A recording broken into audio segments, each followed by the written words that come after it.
Meet Priya. She is an educator who has built her classroom on engagement and cultural pride, qualities reflected right down to the intricate gold and red paisley motifs on her traditional salwar kameez.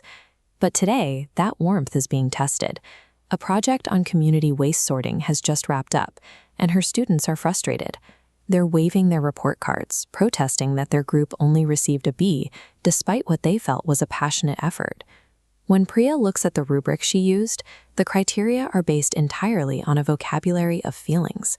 She wrote comments like passionate discussion and did a great job, descriptors that offer no objective evidence to a student who feels they've been overlooked. Correcting a math equation is a binary process.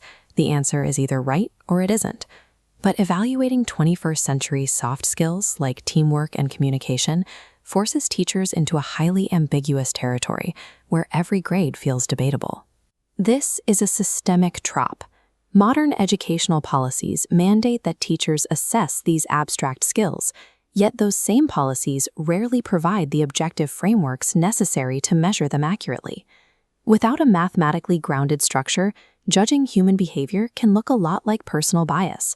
For the students, that ambiguity doesn't just lower a grade, it fractures their trust in the teacher.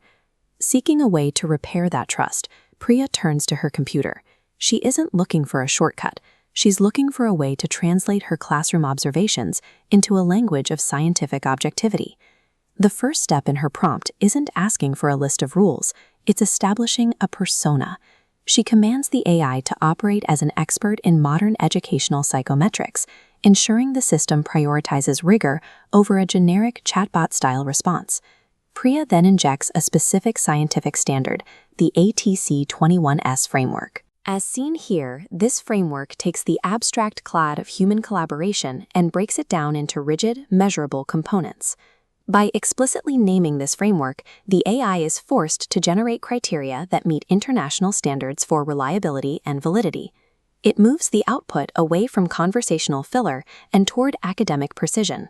An AI assessor is only as objective as the methodology it is commanded to simulate. Before Priya can ask the system to judge her students, she must build its scientific foundation. With the foundation set, Priya needs to eliminate any remaining flowery language. She introduces a set of strict, real-world constraints to govern the AI's vocabulary. She mandates a focus on observable behaviors. Instead of subjective terms like enthusiasm, the AI is instructed to look for specific, observable actions, like a student handing a tool to a classmate or verbally inviting a peer to speak. Structurally, the prompt requires the rubric to be divided into exactly 4 performance levels, ranging from novice to exemplary. This even-numbered scale serves a psychological purpose. By removing the safe, average, middle option, the teacher is forced to make a definitive judgment.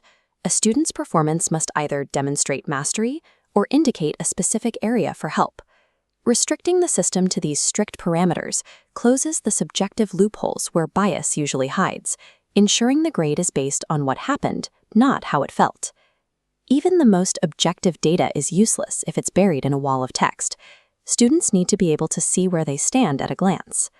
Priya commands the AI to output the results as a Markdown table. This formatting instruction ensures the rubric is presented in a clean, structured grid that can be immediately printed for classroom use. The resulting rubric is remarkably precise. To earn a proficient score in collaboration, the AI defines an action like actively soliciting opinions from non-speaking group members. It uses specific verbs to describe exactly what success looks like. Finally, she prompts the AI to generate an exit ticket.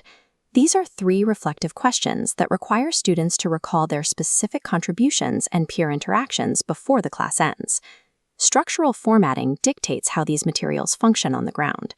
By mandating a specific layout and reflection tool, Priya ensures her assessment serves as an active guide for behavior throughout the entire lesson. Back in the classroom, the atmosphere is focused and deliberate. Priya distributes these clear, tabulated rubrics before the activity begins, giving every group a chance to study the criteria before they start working. One student looks at the table and realizes that just talking isn't enough to get the highest score. The rubric explicitly requires him to ask his quiet neighbor for an opinion. The expectations are now visible and transparent. As the project wraps up, the the students quietly fill out their exit tickets. They are performing their own self-assessments based on the same rules Priya is using, and the earlier arguments over favoritism have disappeared. The combination of established psychometric frameworks and strict behavioral constraints provides a structure for student growth.